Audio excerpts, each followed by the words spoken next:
This is the first activity. You will do this activity both in your middle school setting and in your high school setting. So this is just observation and then reflection. The first part of it is to observe the cooperating teacher teach for 2 class periods.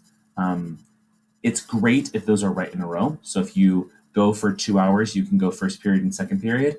Or if you are not able to stay for that time and you see first period and then 6th period, that's also fine. But the goal is to see them on the same day. So you're trying to observe 2 class periods being taught on the same day by the same person. You're taking scripted notes about what you observe happening in the classroom. So what did the teacher say? What did the student say? Who moved? Who was talking? What instructional materials were on the board? Anything that you can see, you're going to write that down. And you're going to turn in your scripted notes. So those scripted notes will be turned in. Then you're going to complete these reflection questions. What instructional strategies did you see being used in the class? And describe the impact you saw the instructional strategy have. Track those back to the course readings and explain if the result was expected based on research. So is the teacher using an instructional strategy that you have read about or that you know about? For example, did they use a Socratic seminar? If they did, what does the research say about that? And did you see that happening effectively? The second reflection question is about the changes from one class period to another. Sometimes you're not going to see any changes at all. You're going to see the teacher doing exactly the same thing from one class period to another. Sometimes you're going to see the teacher change things up. And if you see either one of those things, my question is, why?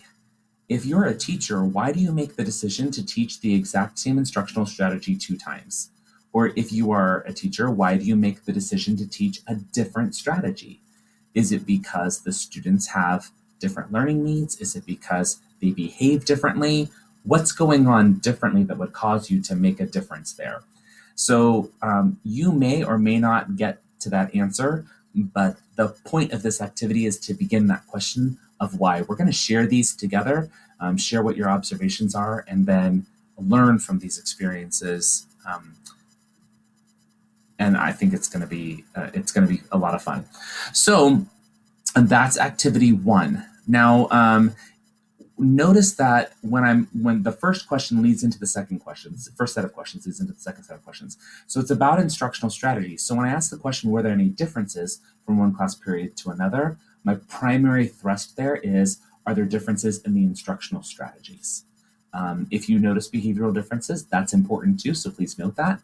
But the big thrust is to note, are there instructional strategy differences? Your reflections are not to be shared with the teacher. So you're an observer in the class. You're literally walking in just to observe it. If the teacher says, what do you need to see? You say, I'm just here to observe 2 class periods right in a row. I'm taking notes. My job is to learn from you. I wouldn't share with them the reflection questions because sometimes then people worry about whether or not they're doing something different and they begin to be concerned about what it is that you're seeing. And that's not our role. Our role is not to evaluate these teachers. Our role is literally just to say, what are we seeing happening?